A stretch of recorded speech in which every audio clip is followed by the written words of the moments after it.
तो आज हम बात करने वाले हैं क्लास 10 है ना, त्रिभुज के बारे में। हम पढ़ चुके थे कि त्रिभुज क्या है, त्रिभुज के कितने प्रकार होते हैं। आज हम पढ़ेंगे कि बहुभुजों में समरूपता क्या होता है, समरूप किसे कहते हैं और त्रिभुजों में समरूपता क्या है। ठीक, उसका हम अध्ययन करेंगे। तो सबसे पहले हम बात करेंगे कि त्रिभुज में समरूपता क्या है, समरूप क्या है ना। समरूप क्या है? समरूप कहता है वैसी दो आकृतियां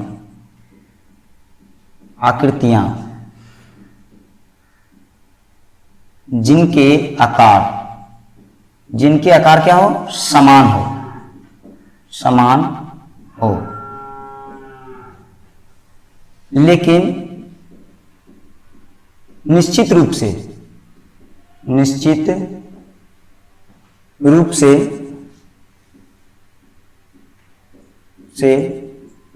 अमाप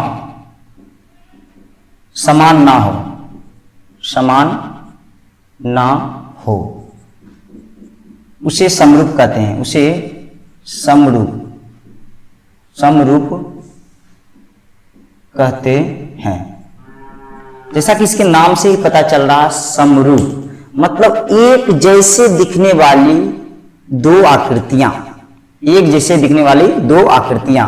है ना, जिनकी आकृतियां समान हो सकती है लेकिन उसके अमाप मतलब उसका मापन क्या है, असमान भी हो सकते हैं। ठीक है, जैसे अगर हम बात करें ताजमहल, तो ताजमहल का एक हम पिक्चर लाए, है ना, तो कोई एक छोटा पिक्चर लाएगा और कोई क्या है उससे बड़ा पिक्चर लाएगा, लेकिन वो दोनों पिक्चर क्या है, एक दूसरे के समरूप ही है। क्यों समरूप है? क्योंकि दोनों एक जैसे ही हैं, दोनों का रूप क्या है, समान है। रूप क्या है, समान है, तो उसे हम क्या कहते हैं, समरूप कहते हैं। क्या कहते हैं, समरूप कहते हैं। ठीक है, बस एक ताजमहल जो है छोटा है तो दूसरा ताजमहल जो उसका 2 गुना होगा, ये तो 3 गुना होगा, ये तो 4 गुना, ये तो 1.5 गुना, मतलब गुणज के रूप में वो बड़ा होगा, है ना। लंबाई और चौड़ाई और ऊंचाई जो भी हो उसमें एक साथ बढ़ेंगे, है ना।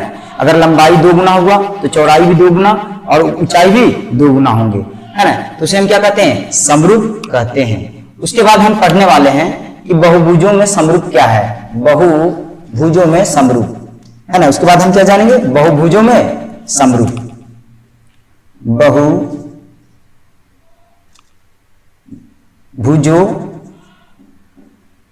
में समरूपता, बहुभुजों में क्या है, समरूपता। तो बहुभुजों में समरूपता होने का जो शर्त है, बहुभुज किसे कहते हैं, तो वैसी ज्यामितीय आकृति जिसमें एक से अधिक, है ना, भुजाएं हो, ठीक, और बंद आकृति हो, उसे हम क्या कहेंगे, बहुभुज। और बहुभुज में क्या है, समरूपता, यानी बहुभुज एक दूसरे के समान रूप के कैसे हैं, इनके लिए क्या क्या शर्त है, हम कैसे पहचानेंगे कि वे दोनों एक दूसरे के क्या है, समरूप हैं। ठीक है, तो सबसे पहला कहता है कि दो बहुभुज समरूप कभी होंगे जब उनके भुजाओं की संख्या बराबर होंगे। यदि हम वर्ग लें तो वर्ग में कितने भुजा हैं, 4 भुजा हैं, और त्रिभुज में कितनी भुजा हैं, तो 3 भुजा हैं। तो कभी ये दोनों एक दूसरे के समरूप नहीं होंगे। क्यों नहीं होंगे? क्योंकि इन दोनों बहुभुजों में भुजाओं की जो संख्या है बराबर नहीं है। एक बहुभुज जो है वर्ग है तो उसमें भुजाओं की संख्या कितना है, 4, और दूसरा जो बहुभुज है वो है त्रिभुज जिसमें भुजाओं की संख्या कितना है, 3, तो वो एक दूसरे के क्या होंगे, समरूप बिल्कुल भी नहीं होंगे। तो बहुभुजों में समरूपता होने की जो पहली शर्त है वो है कि दो बहुभुजों, सबसे पहला शर्त है दो बहुभुजों में भुजाओं की संख्या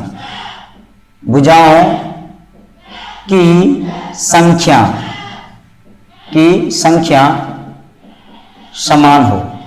क्या हो, समान हो। क्लियर है? सबसे पहला शर्त है कि दो बहुभुजों में भुजाओं की संख्या क्या होनी चाहिए, समान होनी चाहिए।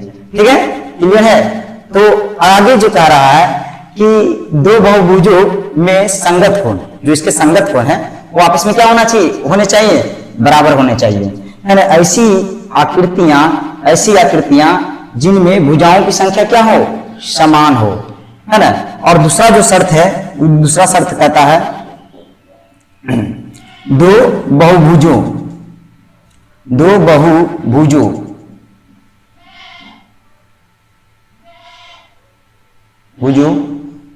जिसके संगत कोण, है ना, जिसके संगत कोण, संगत मतलब साथ लगने वाले कोण, साथ लगने वाले कोण को हम क्या कहेंगे, संगत कोण। कहता दो बहुभुजों जिसके संगत कोण बराबर हो, क्या हो, बराबर हो, है ना। क्लियर है, दो बहुभुजों जिसके संगत कोण आपस में क्या हो, बराबर हो। क्लियर है। लगता है बकरी भी पढ़ना चाह रहा है ना, उसको भी बुलाओ अंदर, उसको भी पढ़ा देते हैं। अब आगे कर रहा है तीसरा में, कि तीसरा जो है कहता है दो बहुभुजों, पहला तो दूसरा में हो गया दो बहुभुजों जिसके संगत कोण आपस में क्या हो, बराबर हो। ठीक, इसका हम उदाहरण लेंगे तब आपको अच्छी तरीके से समझ में आएगा। और तीसरा जो है कहता है दो बहुभुजों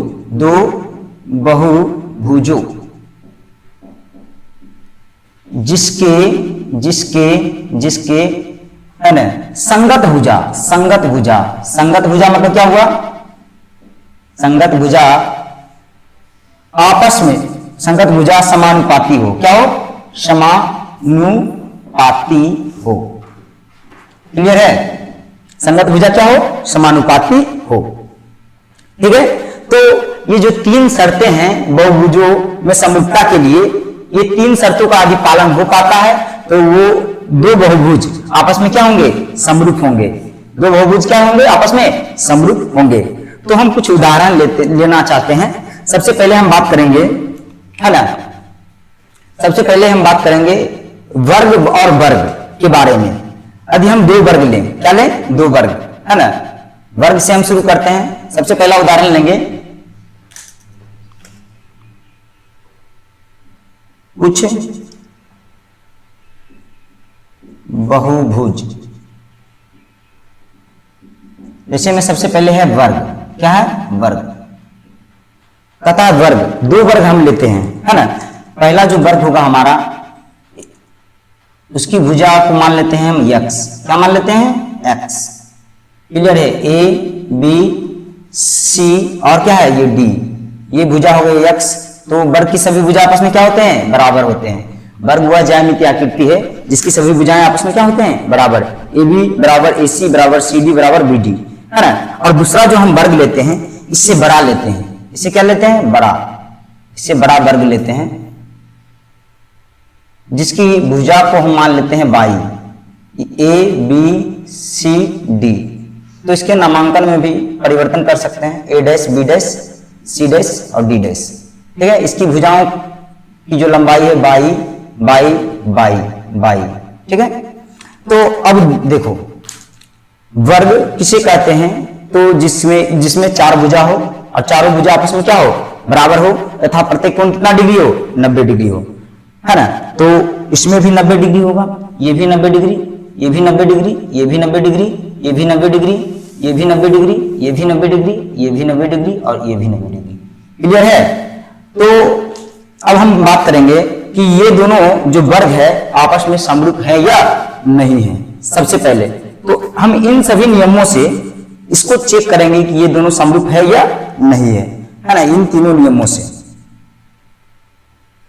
अगर तीनों नियमों का पालन हो गया इन दोनों में, तो वर्ग क्या होंगे, समरूप होंगे।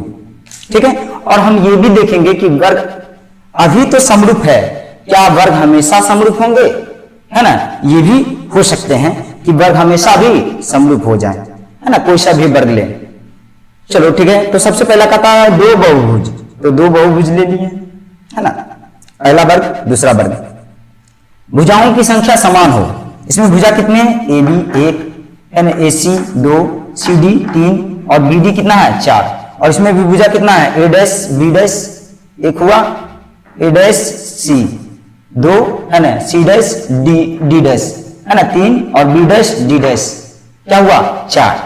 तो इसमें भी भुजाओं की संख्या क्या हुआ, बराबर। तो पहला शर्त जो है पालन हो गया, ठीक है, इसमें हम टिक मार देते हैं। अब दूसरा कहता दो बहुभुज जिनके संगत कोण आपस में बराबर हो। अभी हम इसको इस प्रकार से रखें तो ये इसके साथ लगेगा और ये कोण इसके साथ लगेगा और ये कोण इसके साथ और ये कोण इसके साथ लगेगा। क्लियर है? तो ये भी 90 तो ये भी 90, ये भी 90 तो ये भी 90, ये 90 तो ये भी 90, ये भी 90 तो ये भी 90, क्योंकि वर्ग का प्रत्येक कोण कितना डिग्री होता है? 90 डिग्री। तो दो बहुभुज जिसके संगत कोण बराबर हो, तो यहां पर क्या है? दो बहुभुज के संगत कोण आपस में क्या है? बराबर है। चलो आगे हम देखते हैं। कहता दो बहुभुज जिसके संगत भुजा समानुपाती हो। संगत भुजाएं क्या हो? समानुपाती हो। क्या हो? समानुपाती। अब ये क्या है ना, ये क्या लफड़ा है? तो देखो इसको हम समझ सकते हैं। कहता दो बहुभुज जिसके संगत भुजाएं समानुपाती हो, यानी समान अनुपात में हो। यदि हम इसका और इसका अनुपात निकालें तो क्या आएगा? AC और A'(C) का अगर हम अनुपात निकालें तो क्या आएगा? X अनुपात Y। X अनुपात क्या आएगा? Y। देखो इसको हम अनुपात के रूप में पहले लिखते हैं, उसके बाद हम चेक करेंगे। पहले क्या होगा? AB बटे A'(B'। क्लियर है? इक्वल टू क्या हो जाएगा? AC बटे A'(C'। क्लियर है? उसके बाद क्या हो जाएगा, है ना? उसके बाद हो जाएगा हमारा BD बटे क्या हो जाएगा? B'(D'). क्लियर है? उसके बाद क्या हो जाएगा? CD बटे C'(D'). क्लियर है? तो अब हम इस पे जो है इसके भुजाओं की जो लंबाई है उसको हम देखकर माप लेते हैं। ठीक है? तो ये क्या है? तो AB का मान कितना है? AB का मान है X, तो हम यहां पर रखेंगे X।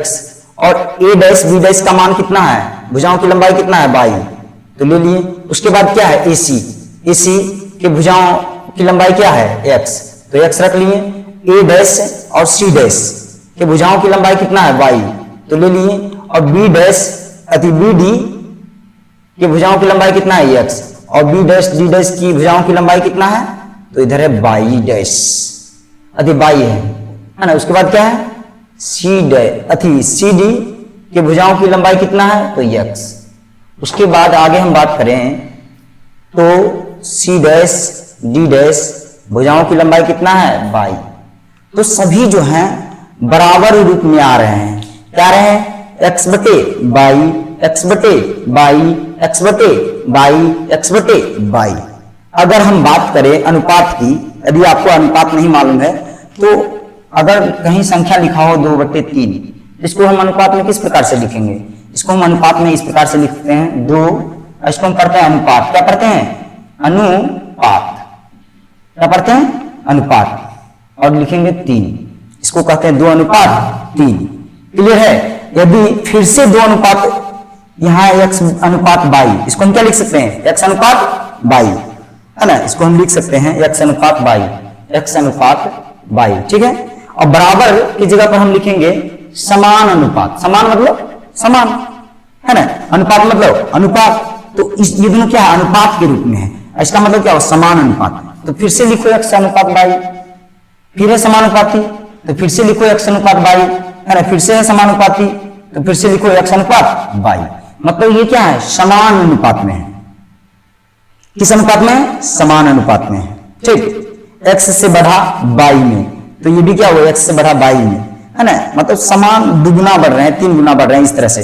ठीक है? तो इसके जगह पर क्या है? हम कुछ संख्या को भी ले लेते हैं जिससे कि आपको साफ साफ पता चले।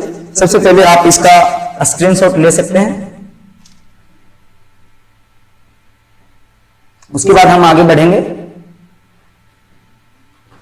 चलिए ठीक है, इसको हम मिटा लेते हैं।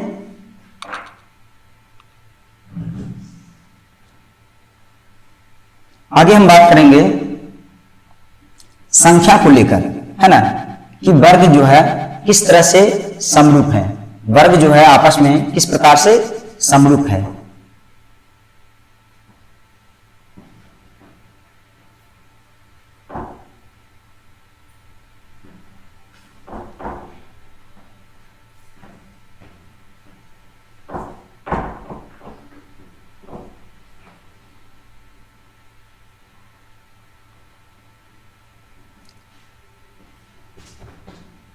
आगे हम बात करेंगे वर्ग का उदाहरण लेंगे, है ना, कि वर्ग जो है किस प्रकार से समरूप है।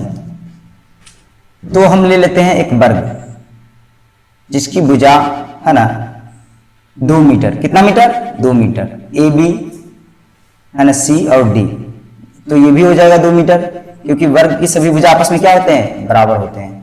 तो ये भी हो गया, है ना, और ये क्या होगा 90 डिग्री, तो ये भी 90 डिग्री, और ये भी क्या हो जाएगा 90 डिग्री, और ये भी क्या होगा 90 डिग्री। क्लियर है। अब उसके बाद जो है हम एक बड़ा सा लेते हैं, बड़ा सा लेते हैं वर्ग, है ना, बड़ा सा वर्ग लेते हैं जिसके भुजाओं की जो लंबाई है इससे हम ले लेते हैं 2 गुना 4 metre, A dash B dash C dash D dash, ठीक है, 4 मीटर, 4 मीटर, ये भी क्या ले लेते हैं 4 मीटर, ये भी 90 डिग्री होगा, ये भी 90 डिग्री, ये भी 90 डिग्री, ये भी 90 डिग्री, क्योंकि वर्ग जो है, वर्ग के सभी कोण आपस में क्या होते हैं, बराबर होते हैं और 90 डिग्री होते हैं, समकोण होते हैं। ठीक है, तो सबसे पहले हम चेक करेंगे, पहला शर्त क्या है, पहला शर्त है भुजाओं की संख्या बराबर। पहला जो शर्त है भुजा की संख्या क्या होनी चाहिए, बराबर होनी चाहिए। ठीक है, बराबर, ठीक। तो पहला शर्त का पालन हो रहा है, इसमें भुजाओं की संख्या कितना है, ए बी 1 हुआ, ए सी 2, सी डी 3 और बी डी 4। ठीक, इसी प्रकार से ए सी 1 है ना, ए बी 2, सी डी 3 और बी डी 4, है ना, इसमें डैश चलेगा। ठीक ना, ये तो नामांकन है, आप कुछ भी ले सकते हैं, है ना, डी ई एफ ई इस तरह से कुछ भी, है ना। तो इसमें भुजाओं की संख्या क्या है, बराबर है। ठीक, पहला शर्त पालन हो गया। अब दूसरा शर्त क्या है, तो दूसरा शर्त है कि संगत भुजा, है ना, दो बहुभुज की संगत भुजा, है ना, संगत भुजा क्या होना चाहिए, बराबर। संगत भुजा क्या होना चाहिए, बराबर, है ना, संगत भुजा, ठीक है, बराबर होनी चाहिए। तो इसके देखते हैं संगत भुजा, हाँ भुजा नहीं, सॉरी, संगत कोण क्या होगा, संगत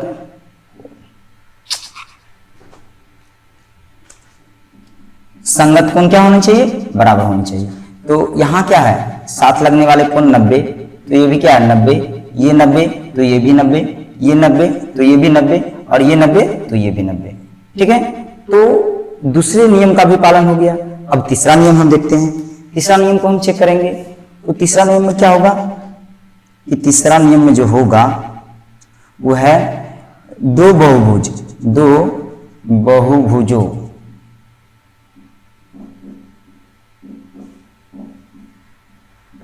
की भुजा समानुपाती हो। क्या हो, भुजा क्या हो, समानुपाती, यानी समान अनुपात में बढ़े। जैसे अगर ये मान ले इसको लंबाई, ठीक, तो लंबाई जो है ना 2 का गुना 2 करेंगे तो कितना आएगा 4, मतलब लंबाई जो है दुगना बढ़ा और चौड़ाई भी क्या बढ़ा, तो दुगना। क्यों दुगना बढ़ेगा चौड़ाई भी, क्योंकि लंबाई और चौड़ाई यहाँ पर तो बराबर है, तो लंबाई जितना बढ़ेगा चौड़ाई भी उतना ही बढ़ेगा, क्योंकि इसका लंबाई भी वही चौड़ाई भी वही।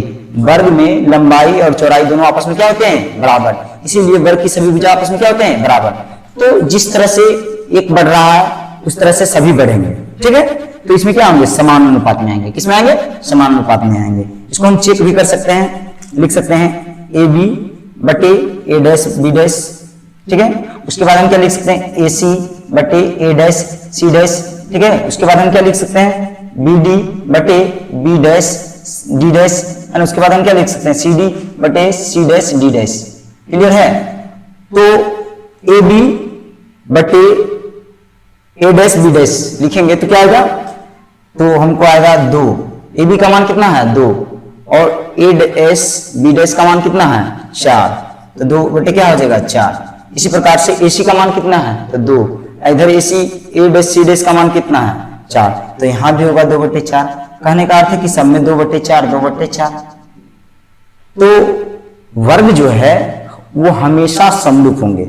कोई सा दो वर्ग ले लें, बड़ा हो वर्ग या छोटा हो, है ना, एक वर्ग जो है बहुत छोटा हो, न्यूनतम से न्यूनतम हो, और एक जो वर्ग है बहुत अधिकतम से अधिकतम बड़ा हो, तो भी वो दोनों एक दूसरे के क्या होंगे, समरूप, क्योंकि उनमें सभी नियम का पालन होगा। जैसे कि एक छोटे से वर्ग में भुजा होगा 1 सेंटीमीटर और एक बड़े से वर्ग में होगा 20 सेंटीमीटर, तो 1/20 ये होगा, तो इसका लंबाई भी उसी तरह से 1/20 होगा, चौड़ाई भी 1/20 होगा, है ना, क्योंकि एक वर्ग की लंबाई ये होंगे, ठीक, चौड़ाई भी तो 1 होगा क्योंकि वर्ग है, तो इसमें भी 20 होंगे, तो इसमें भी 20 होंगे, तो 1/20 और 1/20, इसी तरह से 1/20 1/20, तो सब समान अनुपात में है, 1:20 1:20 1:20। तो इसको हम अनुपात में कैसे लिख सकते हैं, अनुपात में हम इसको लिख सकते हैं, बटे को अनुपात में हम कैसे लिख सकते हैं, तो जो ऊपर होता है उसको आगे लिखते हैं, फिर अनुपात लगाते हैं, इसको हम अनुपात पढ़ते हैं, और ये हो गया 4। और बराबर की जगह पर हम लिखेंगे समान अनुपात, मतलब 4 बिंदु, है ना, फिर 2:4, फिर समान बिंदु, है ना, मतलब बराबर, है ना, फिर लिखेंगे 2:4, फिर समानुपात 3, फिर 2:4। क्लियर है, ठीक है। तो ये क्या है, समान अनुपात में है ना, कहता है दो बहुभुजों की भुजा समानुपाती हो, तो समानुपाती हो रहा, तो क्या है, ये समरूप होंगे। अतः इससे निष्कर्ष निकलता है कि सभी वर्ग आपस में हमेशा क्या होंगे, समरूप होंगे, है ना। इस बात को नोट कर लीजिए, क्या नोट कर लीजिए, नोट करने लायक बात क्या है कि सभी वर्ग, है ना, सभी वर्ग हमेशा समरूप होते हैं। क्या होते हैं, समरूप होते हैं, ठीक है। सभी वर्ग हमेशा क्या होते हैं, समरूप होते हैं। ये नोट करने लायक बातें हैं, है ना, नोट में लिख सकते हैं। अब उसके बाद जो है, अब हम देखेंगे कि क्या वृत्त भी एक दूसरे के समरूप हैं, तो हाँ, वृत्त भी एक दूसरे के हमेशा क्या होंगे, समरूप होंगे। क्यों, क्योंकि इनमें जो भुजाओं की संख्या होगा, एक वृत्त में भुजाओं की संख्या क्या होगा, अनंत, तो एक बड़ा वृत्त में भी क्या होगा, भुजाओं की संख्या अनंत ही होगा, लेकिन क्योंकि इसमें अनंत शून्य से बने हैं, है ना, तो उसमें भुजाओं की संख्या जो है मतलब नगण्य के बराबर मान लेंगे, तो सब में क्या होगा, नगण्य बटे नगण्य, नगण्य बटे नगण्य, मतलब ना के बराबर बटे ना के बराबर, ना के बराबर बटे ना के बराबर, मतलब उसमें भुजाओं की संख्या, और उसमें भुजाओं की संख्या क्या है, उसमें भुजाओं की संख्या अनंत है, ठीक, तो बराबर हो गया, पहला नियम पालन, भुजाओं की संख्या बराबर। मतलब हम 2 वृत्त लेते हैं, जैसे इस प्रकार से हम ले लेते हैं, पहले 2 वृत्त, है ना, वृत्त ए, ठीक है, और दूसरा जो वृत्त है वो है बी, ठीक है। तो ए वृत्त में भुजाओं की संख्या, ए वृत्त में भुजाओं की संख्या क्या होगा, भुजा की जो संख्या होगा वो क्या होगा, अनंत, क्या होगा, अनंत, क्या हो जाएगा, अनंत। क्यों अनंत होगा, तो हम मान के चलते हैं कि ये दोनों जो है काफी करीब करीब है, तो अगर हम इसको मिला दें तो क्या एक भुजा बन रहा है, छोटा सा भुजा बन रहा है, जिसकी लंबाई ना के बराबर है, शून्य के बराबर है, नगण्य के बराबर है, मतलब कुछ तो लंबाई है लेकिन ना के बराबर है, नगण्य के बराबर है, ठीक। तो इसमें भी वही हाल है, इसमें कितने भुजा है, तो इसमें भी भुजा कितने हैं, अनंत, क्योंकि अनंत शून्य है इसमें, है ना, अनंत शून्य है जिसको हम गिन नहीं सकते हैं, तो इसमें भी भुजा की संख्या क्या है, बराबर है। भुजा क्या है, भुजा की संख्या क्या है, अनंत है, क्या है, अनंत। क्लियर है। अब देखते हैं आगे, तो पहला शर्त जो है पालन हो गया। अब कहता है 2 बहुभुजों की संगत कोण आपस में क्या होनी चाहिए, बराबर। तो आपको पता होना चाहिए कि एक वृत्त जो है हमेशा 360 डिग्री का कोण बनाएगा, है ना, किसी त्रिज्या वाला, है ना, त्रिज्या r वाले सभी वृत्त, है ना, 360 डिग्री के कोण बनाएंगे, है ना, बस उसका त्रिज्या क्या होना चाहिए, r मतलब कुछ भी, है ना, 2 सेंटीमीटर 3 सेंटीमीटर 4 सेंटीमीटर 5 सेंटीमीटर, वो सभी क्या बनाएंगे, 360 डिग्री का ही कोण बनाएंगे। आप चाहे त्रिज्या कितना ही बड़ा ले ले, है ना, लेकिन वो डिग्री कितना डिग्री का कोण बनाएंगे, 360 डिग्री का ही कोण बनाएंगे। तो यहाँ पर संगत कोण क्या होंगे, बराबर होंगे। संगत कोण क्या हो जाएंगे, कोण, तो कोण होगा क्या होगा, कोण, ये भी ये 360 डिग्री, है ना, 360 डिग्री, ठीक है। और इधर भी क्या होगा, कोण, इधर भी कोण क्या होगा, तो कोण इधर भी हो जाएगा 360 डिग्री, ठीक है। ये भी क्या हो गया, 360 डिग्री। अब आगे हम बढ़ते हैं, तो कहता है 2 बहुभुजों की भुजाओं की भुजा समानुपाती हो, क्या हो, समानुपाती हो। सबसे पहले हम भुजा के बारे में बात करते हैं, भुजा समानुपाती भुजा के बारे में, समानुपाती भुजा के बारे में बात करते हैं, है ना। दोनों में बात कर लेते हैं, ए में भी और बी में भी, ए में भी और बी में भी। तो ए में भुजाओं की लंबाई क्या होगा, नगण्य, मतलब ना, है ना के बराबर होगा, नेग्लेक्ट, है ना, नेग्लेक्ट, मान लेते हैं शून्य होगा, है ना। तो इसमें भी क्या होगा, शून्य, है ना। तो उसका भी भुजा की लंबाई क्या होगा, शून्य। फिर इससे हम एक भुजा लेंगे, शून्य, फिर इससे भी एक भुजा लेंगे, क्या लेंगे, शून्य। इसी तरह हम कहां तक जाएंगे, अनंत तक, और जाते रहेंगे, शून्य अनुपात शून्य, शून्य अनुपात तो शून्य बराबर, है ना, शून्य अनुपात शून्य बराबर शून्य अनुपात शून्य, मतलब अनुपात भी क्या है, आपस में बराबर है, तो समानुपाती हुआ। तो इससे निष्कर्ष निकलता है कि दो वृत्त, चाहे वृत्त कितना ही त्रिज्या वाला हो, दो वृत्त हमेशा क्या होंगे, समरूप होंगे, है ना। इससे निष्कर्ष क्या निकलता है, ये भी नोट कर लीजिए, है ना। नोट करने लायक बातें हैं, नोट करने लायक बातें हैं, क्या है कि सभी वृत्त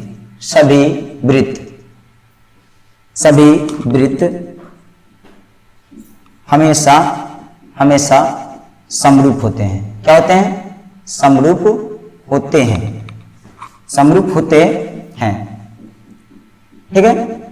सभी वृत्त क्या होते हैं, आपस में समरूप होते हैं और हमेशा समरूप होते हैं, ठीक।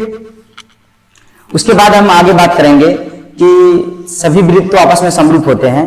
उसके बाद हम बात करेंगे क्या सभी आयत आपस में समरूप होते हैं, तो सभी आयत जो है आपस में समरूप नहीं होंगे, है ना। कभी समरूप हो सकते हैं, कभी समरूप नहीं भी हो सकते हैं। यदि हम लंबाई और चौड़ाई को समान रूप से बढ़ाएं तो वो समरूप होंगे, और असमान रूप से बढ़ाएं तो क्या होंगे, समरूप नहीं होंगे, क्योंकि उसकी भुजाओं की अनुपात जो है समानुपाती नहीं आएंगे। जैसे हम एक हम ले लें, क्या ले लें, आयत, है ना, दो आयत ले लें, ठीक है। एक आयत की लंबाई हो 2 मीटर, है ना, लंबाई हो 3 मीटर, चौड़ाई हो 2 मीटर, और एक दूसरी आयत की जो है लंबाई वो 4 मीटर और ये हो 3 मीटर, ठीक।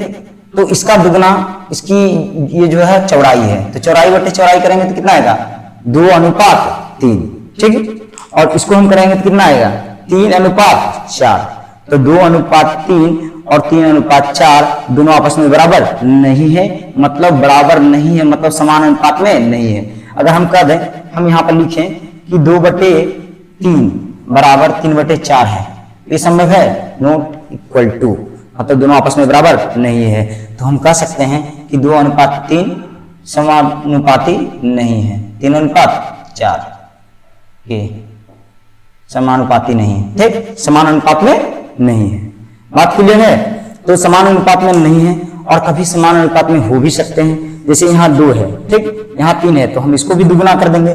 जैसे लंबाई को हम कितना गुना कर रहे हैं, लंबाई को हम कितना गुना कर रहे हैं, तो 2 अनुपात कितना आ रहा है।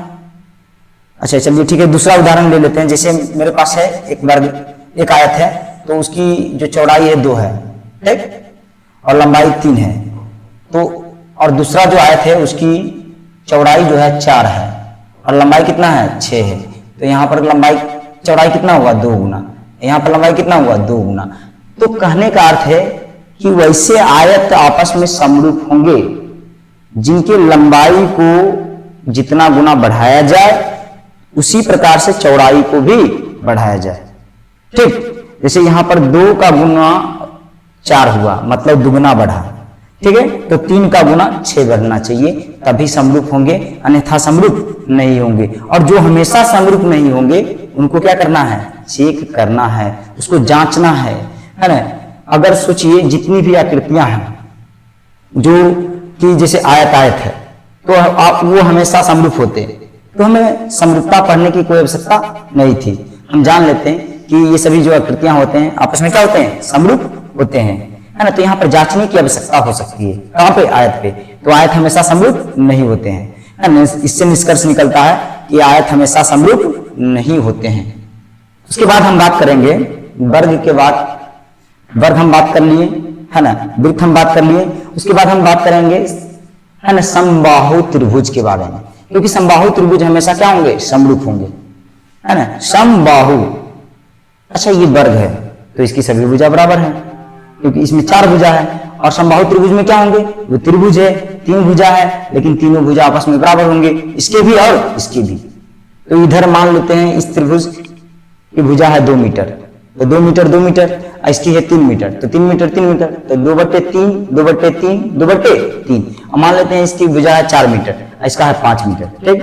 तो क्या हो जाएगा 4/5 4/5 4/5 हमेशा, तो क्या आएंगे, समान अनुपात में आएंगे। इसीलिए समबाहु त्रिभुज आपस में क्या होंगे, हमेशा समरूप होंगे। तो उसको भी दिखा देते हैं, है ना। इन तीनों शर्तों को हम नहीं मिटाते हैं।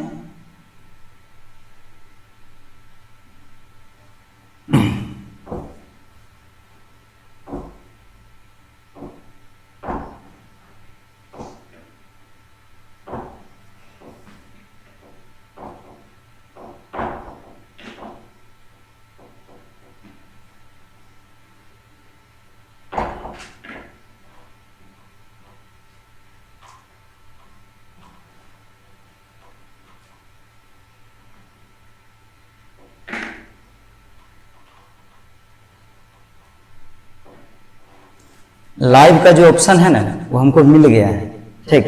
तो हम लाइव भी कर सकते हैं। अब हम बात करेंगे किसके बारे में, समबाहु त्रिभुज के बारे में। इसके बारे में बात करेंगे, समबाहु त्रिभुज के बारे में। तो कहता है समबाहु त्रिभुज, समबाहु त्रिभुज में समरूपता, में समरूपता, ठीक है। तो समबाहु त्रिभुज किसे कहते हैं, समबाहु त्रिभुज किसे कहते हैं, हाँ, समबाहु त्रिभुज में समरूपता। तो समबाहु त्रिभुज किसे कहते हैं, तो वैसा त्रिभुज जिसकी तीनों भुजा आपस में क्या हो, बराबर, सम मतलब समान, बाहु मतलब भुजा, है ना। वैसा त्रिभुज जिसकी सभी भुजा आपस में क्या हो, बराबर हो, है ना। वैसी दो आकृतियां, है ना, वैसी दो आकृतियां जो त्रिभुज हो और उन दोनों आकृतियों की जो भुजा है आपस में क्या है, बराबर होनी चाहिए, ठीक। तो कहता है दो त्रिभुज हम लेते हैं, ऐसा त्रिभुज लेते हैं समबाहु। जब भी समरूपता की बात होगी तो समरूपता जो है तुलनात्मक शब्द है ना। जब भी हम करेंगे तो दो व्यक्ति के बीच में, दो अवयव के बीच में, है ना, ठीक है। तो ये हो गया त्रिभुज, इसको बना लेते हैं ए बी सी। तो क्या है समबाहु त्रिभुज, मतलब ए बी बराबर ए सी बराबर और क्या है बी सी। मान लेते हैं कि इस त्रिभुज की भुजा जो है वो 3 मीटर है। कितना मीटर है, 3 मीटर है। और दूसरा त्रिभुज हम लेंगे, अच्छा 3 मीटर है, एक है, तो ये भी तो 3 मीटर होगा। ये भी समबाहु त्रिभुज में सभी भुजा क्या होते हैं, आपस में बराबर होते हैं, है ना। तीनों भुजा आपस में क्या होंगे, बराबर। अब दूसरा जो त्रिभुज लेते हैं, वो दूसरा त्रिभुज क्या लेंगे, दूसरा जो त्रिभुज लेंगे वो त्रिभुज हो जाएगा हमारा डी ई एफ, ठीक है। तो डी एफ तो क्या हो जाएगा 4 मीटर, और ये भी 4 मीटर ले लेते हैं एग्जाम्पल, ये क्या हो जाएगा 4 मीटर। अभी तो समबाहु कहलाएगा, अन्यथा समबाहु कहलाएगा नहीं कहलाएगा। यदि हम ये 4 लेते हैं, ये भी 4 लेना होगा, ये भी 4 लेना होगा, क्लियर है।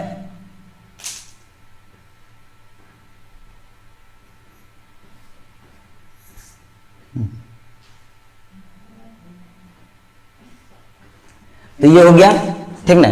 कितना है 3 मीटर, ये भी 3 मीटर, ये भी 3 मीटर, ये 4 मीटर, ये 4 मीटर, ये 4 मीटर, है ना। अब त्रिभुज में क्या होता है कि 3 भुजा आपस में बराबर है, तो इसके सामने वाला कोण और ये भी तो बराबर है, तो इसके सामने वाला कोण और ये भी तो बराबर है, तो इसके सामने वाला कोण, तीनों कोण आपस में क्या होंगे, बराबर। ये x डिग्री, तो ये भी x डिग्री, ये भी x डिग्री, है ना। और त्रिभुज के तीनों कोणों का योग कितना होता है 180 डिग्री, ठीक है। तो यहां पर जो कोण A हो गए, कोण B हो गया और कोण क्या हो गया C, बराबर क्या हो गया 180 डिग्री। तो x डिग्री और क्या हो जाएगा x डिग्री बराबर 180 डिग्री, तो क्या हो जाएगा 3x बराबर क्या हो जाएगा 180 डिग्री, काट देंगे तो कितना हो जाएगा 60। मतलब कहने का अर्थ है कि समबाहु त्रिभुज का प्रत्येक कोण हमेशा कितना डिग्री का होता है, 60 डिग्री का, है ना।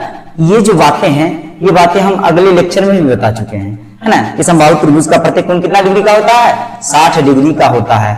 तो यहाँ पर क्या है 60 डिग्री होगा, और हमेशा कोई सा भी समबाहु त्रिभुज बना ले हमेशा होगा ऐसा, है ना, क्योंकि सभी भुजा बराबर है। तो ये कोण बराबर होंगे, x x x 3x बराबर में रख देंगे 180, काट देंगे कितना आ जाएगा x का मान 60। तो इनके सबसे पहले इनमें भुजाओं की जो संख्या है 3 है, इसमें भी भुजाओं की संख्या कितना है 3 है।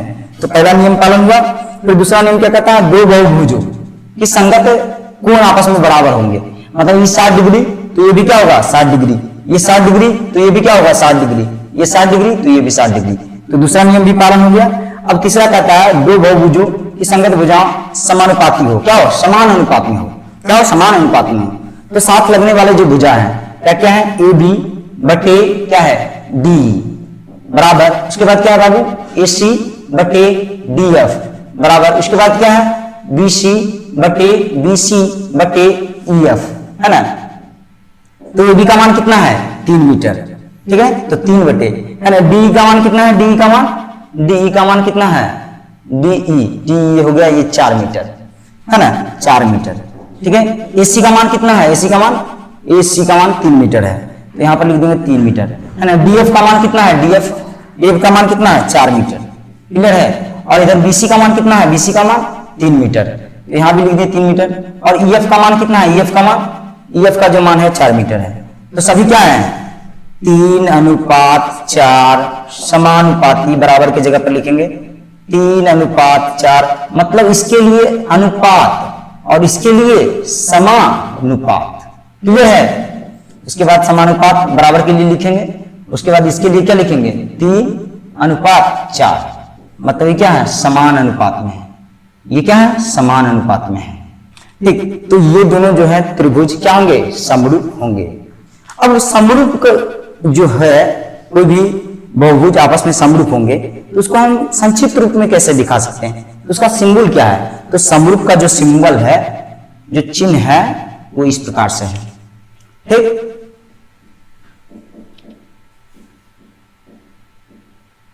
इसका सिंबल ये है, जैसे ये दोनों त्रिभुज समरूप है, क्या है त्रिभुज ए बी सी समरूप है किसके, त्रिभुज डी ई एफ के, डी ई एफ के, है ना। क्योंकि यहां पर तीनों शर्त पालन हो रहा है। ये सिर्फ बहुभुज के लिए है, ये किसके लिए बहुभुज के लिए। तो याद रखिएगा अभी तक में कि समबाहु त्रिभुज, सभी समबाहु त्रिभुज, है ना, ये भी नोट कर लीजिए पहले, है ना। नोट करने की लायक बातें क्या है, सभी समबाहु त्रिभुज, सभी समबाहु त्रिभुज, है ना, त्रिभुज हमेशा हमेशा समरूप होते हैं, क्या होते हैं समरूप होते हैं, क्लियर है। सभी समबाहु त्रिभुज क्या होते हैं हमेशा समरूप होते हैं, ठीक है। तो अभी तक में हम क्या देखें कि सभी वर्ग आपस में समरूप होंगे, है ना, सभी वृत्त आपस में समरूप होंगे हमेशा, है ना, और सभी समबाहु त्रिभुज भी आपस में क्या होंगे समरूप होंगे। लेकिन सभी आयत आपस में समरूप नहीं होंगे, कभी हो भी सकते हैं कभी नहीं भी हो सकते हैं, तो उनको क्या करना होगा जांच करना होगा। और यही था बहुभुजों में समरूपता। अभी तक हम त्रिभुज में समरूपता स्टार्ट नहीं किए हैं, इसे हम जान रहे बहुभुज, मतलब इसमें हम त्रिभुज भी लिए, वृत्त भी लिए, वर्ग भी लिए और आयत भी लिए, है ना। कई प्रकार की हमने आकृतियां ली, ठीक, और उनको हमने देखा कि वो दोनों आपस में समरूप है या नहीं है। अब अगले लेक्चर में जो है हम बात करेंगे त्रिभुज की समरूपता के ऊपर, कि त्रिभुज, दो त्रिभुज आपस में किस प्रकार से समरूप हो सकते हैं, और थेल्स प्रमेय के बारे में बात करेंगे, है ना। ये जो 3 कसौटियां हैं, एंगल एंगल एंगल, इसके बारे में हम चर्चा करेंगे। और फिर अगली जो कसौटी है एंगल एंगल, और अगली जो उसके बाद जो कसौटियां हैं साइड साइड साइड, है ना। उसके बाद जो कसौटियां हैं वो साइड एंगल साइड, और फिर है थेल्स प्रमेय, है ना। थेल्स प्रमेय के बारे में भी चर्चा करेंगे और उनके थेल्स प्रतिलोम के बारे में भी हम चर्चा करेंगे। तो आज के लिए इतना ही, अब मिलते हैं अगले लेक्चर में, धन्यवाद।